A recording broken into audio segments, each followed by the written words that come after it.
August 25th, 1994, I'm visiting with Mr. Manuel Nunes.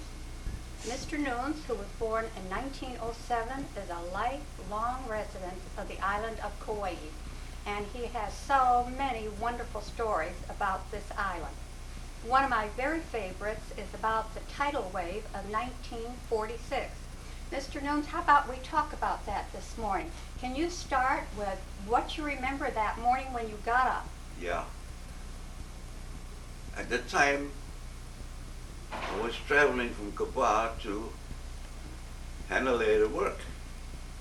Coming down to Waikoko, there's a little bay that you have there, and looking at the water, and here this water was boiling.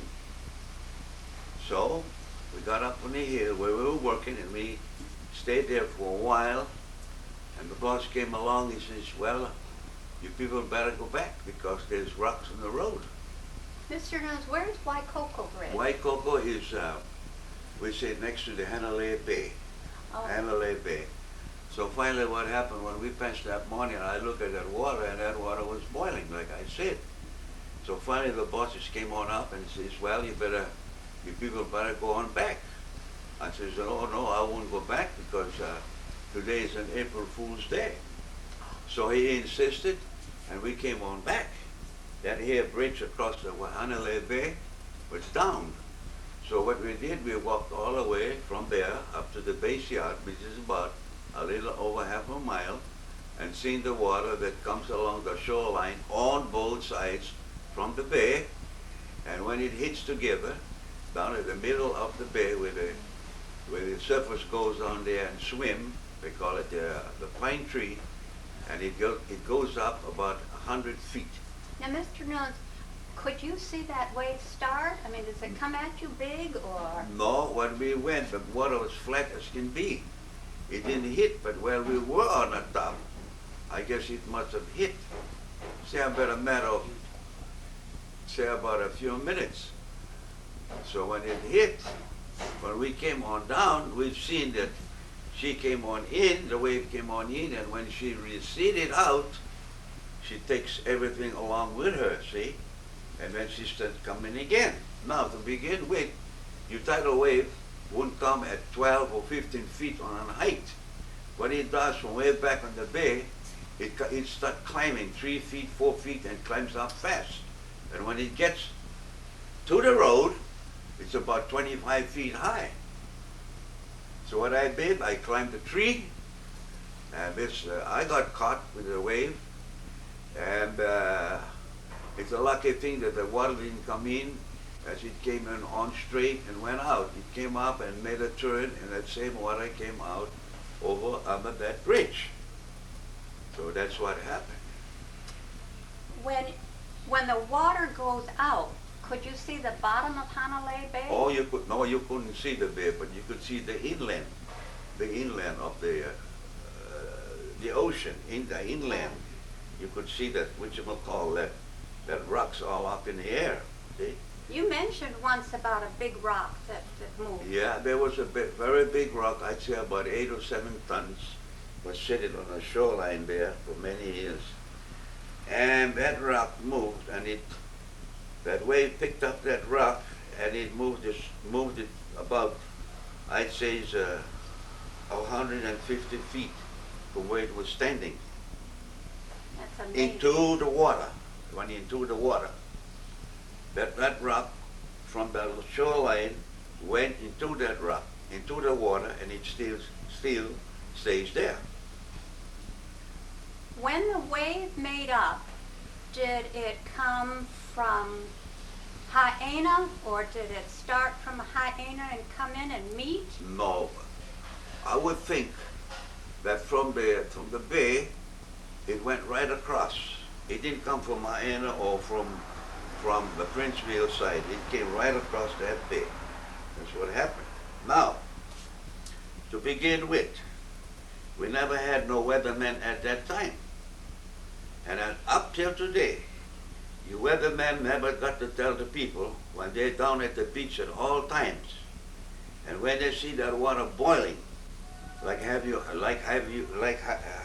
how you have boiling water in the kettle. But the water was boiling, but without no stove. It was really boiling. So that's what the weatherman should have told the people, and I never heard it up till today. They should have warned the people that at all times that you're down at that beach and you see that water real boiling, and you move. How much destruction did the tidal wave do to Hanalei town? Did it come in? Well, what it did to Hanalei town, where the pavilion is, and all those houses, they were all across the road. It moved them all. Yeah, it moved them all across the road. Was there any loss of life in Hanalei? No, not in Hanalei, but in the Haena here, Haena. How about Kalihiwai? Kalihiwai, oh yeah, there was, I'd say about, let's see, 1, 2, 3, say about Itsuri, say about 5 or 6 people. Lost their lives? And in Haena, well, what you had was about 4 people that lost their lives. You mentioned Hawaiian church. Was that in Wainiha? No, but the Hawaiian church was down at Haena. So the people felt, well, to be safe about it, they would go in the house of God. So while they were in the house of God, they all went. They all went.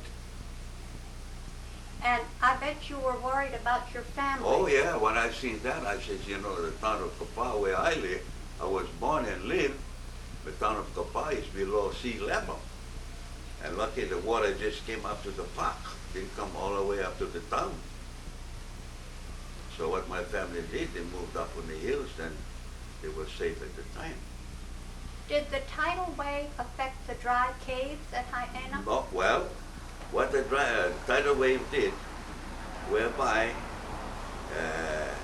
down at the dry cave, that's the first cave, there's two other wet caves, but this dry cave that I'm talking about, you could drive an automobile all the way into about, say, 200 feet or a little over.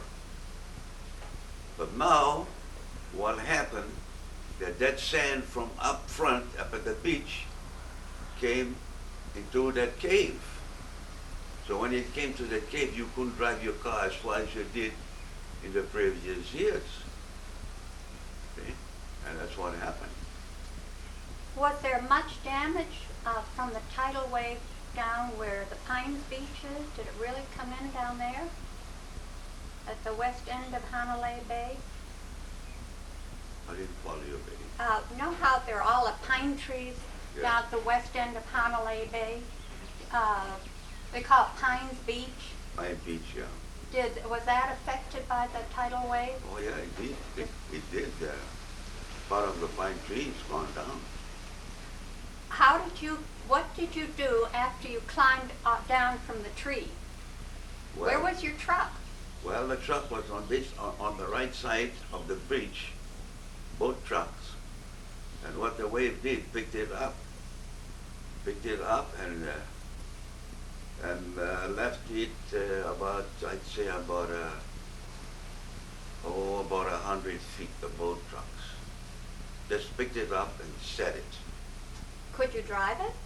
You couldn't come across that bridge. Oh, So we had to walk. Like I said, we had to walk to the bayside, say just about a half a mile. We had to walk. Then while walking, we seen that water, the two waters along the edge of the bay, and when they hit together, it goes up about 100 feet or a little over. And that's what happened. What caused the water from each side of the bay to come like that? Well, I wouldn't know. This was after the tidal wave? No, but the tidal wave was still acting up yet. I see. Yeah. And then when did you walk back to Hanalei? How did you get home? No, we picked up another truck and go to Kapaa. Then the next town, at Kalihiwai town, well, buildings were all flattened down, no buildings at all. And as soon as that bridge was cleared out from the debris, I went right across. was the first one to go across it. Who cleared the bridge? Well, what they had was a plantation were operating at the time, Kilauea Plantation, and they had a bulldozer that came on down, and he cleaned the bridge, and as soon as the bridge was clean, I was the first one that went across it. And I imagine you were glad to get back to Kapaa Oh, and see yeah. your family all right. Oh yeah, everything was okay. Another subject of a lot of interest is the background of the racetrack where now stands the Coconut Marketplace. And we've talked about this, Mr. Nunes, back to like when you were 17 years old, and you mentioned even knowing Colonel Spaulding, who was well known and had the big Valley House. Maybe I'll let you take it from there with Mr. Spaulding, Colonel Spaulding's involvement with the sugar plantation. Well, who owned it? The Waipola racetrack was Jimmy Spaulding. Jimmy Spaulding's father had 2/3 interest of the McKee sugar plantation at the time. The father he had 2/3 interest of the McKee Sugar Company. And what they had down at the marketplace, I worked down there when I was at the age of 17 years. Well, Jimmy Spaulding was a big, I wouldn't say fan, but a big sportsman. He liked all the sports, and during summertime, he got all the kids from the school to go down there and did a lot of playing and what have you. And what he had there, he had the horses, real racing horses, had the polo in there, where mostly he had all the plantation managers used to play polo in there. Now, did Jimmy Spaulding build the racetrack? No, well, that as far as that goes, I wouldn't know, but You mentioned Mr. Broadbent. yeah, I would say that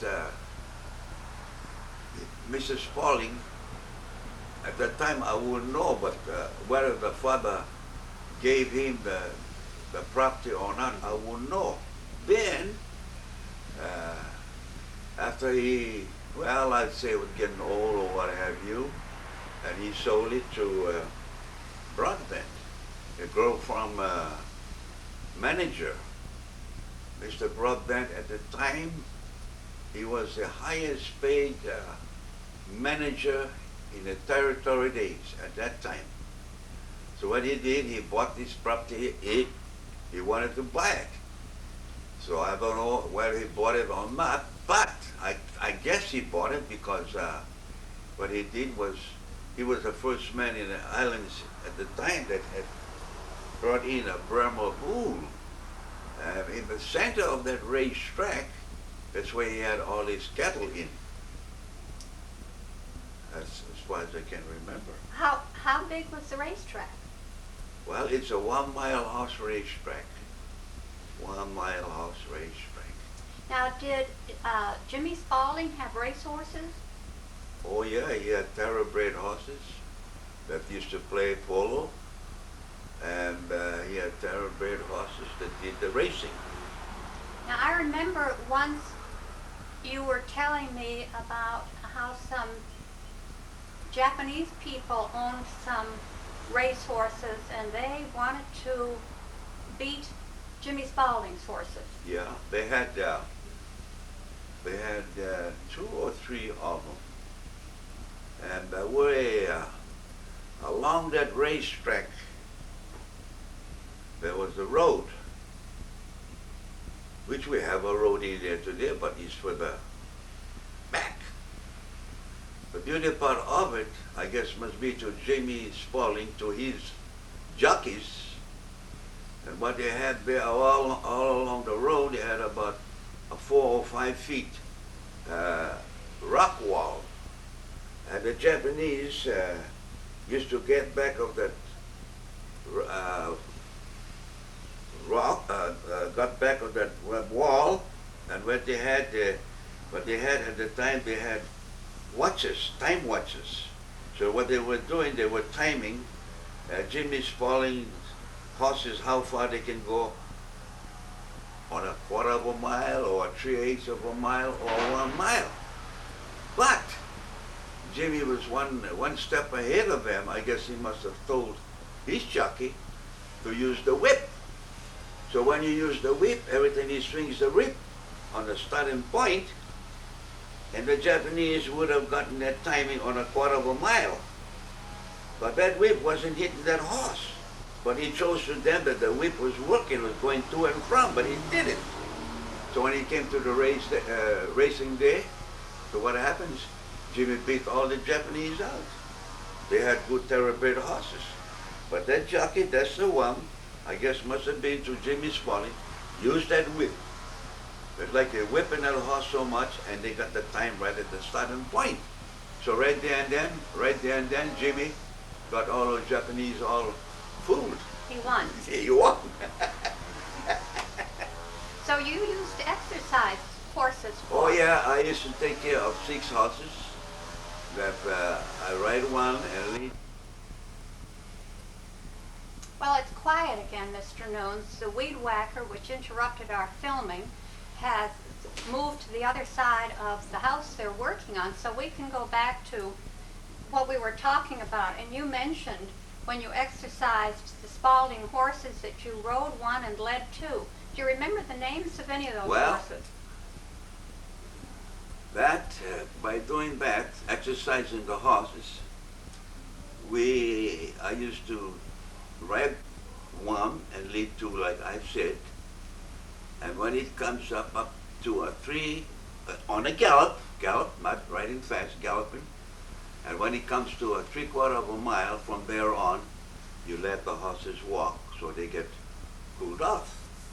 Now the 6 horses that I had, that I used to take care of, the names were, one was Prostitute, one was Pinky, one was Leading Lady, and the other one was Ladylike, and the other one was Texas Tommy. Now you told me something about Texas Tommy. Yeah. Was a special horse. Yeah. Texas Tommy, they had one of these, from the mainland, circus people, they came on over to Kapaa. And where the Roxy Theater is now, they had it all Napoleon on all around the ring, so people couldn't see what was going on. And this here person was by the name of Jack Burris. So what he had in there, he had the bronco horses, wild horse, bucket horses.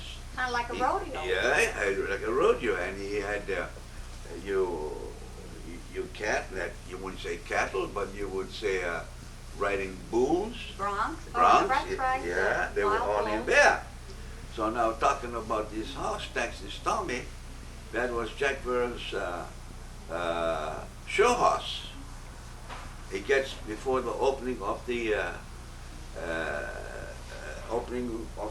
show.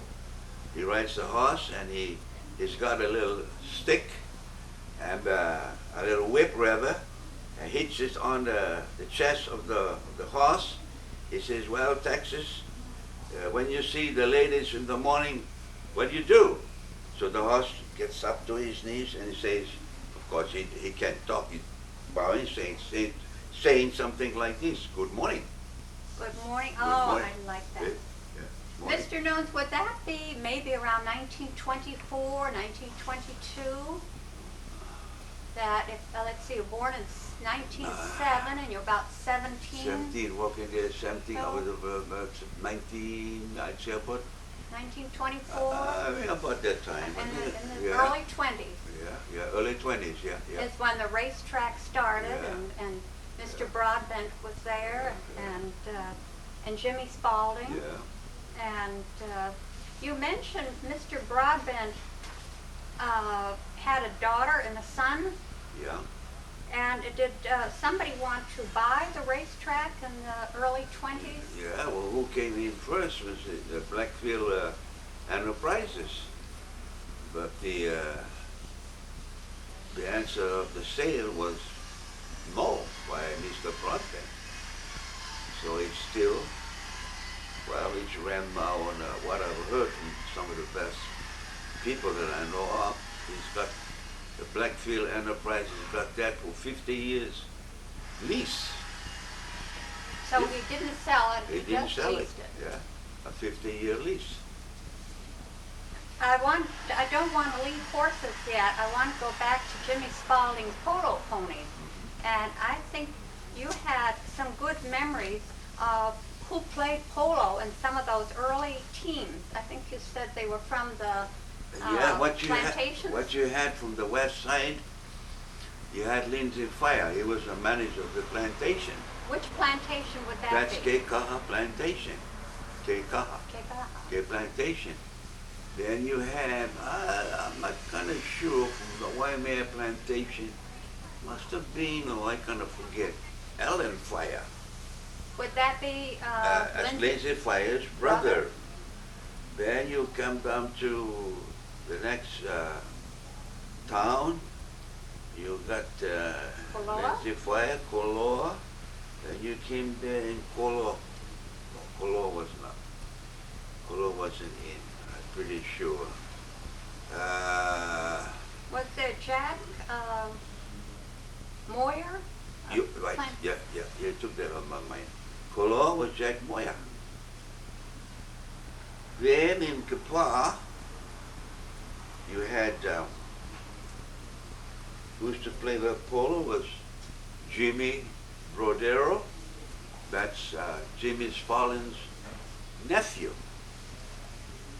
And Jack, well, Jack was a little young at the time.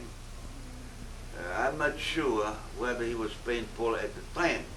Then you had two from Koloa. You had Coleman. He was one of the, I forgot his name. He was one of the players.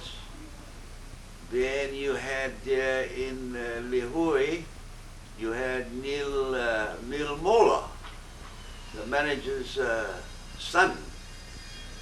Then it was all white people. Then you had one dark man. Well, we say a dark man. Well, we say a dark man out here. He's a dark man, but then you would say a Hawaiian, fellow by the name of John Molina. And of all those players, John Molina was the best. He was not too fat. He was not too tall, but I would say just about 290 pounds. And he could ride it because he's been a cowboy for Charlie Rice's on a Kipu plantation for many years, riding a Hawaiian saddle. So we all know what a Hawaiian saddle looks like. It's big. But this now, he was riding on a haole saddle, like they call. A haole saddle, I don't know what you call it in other words.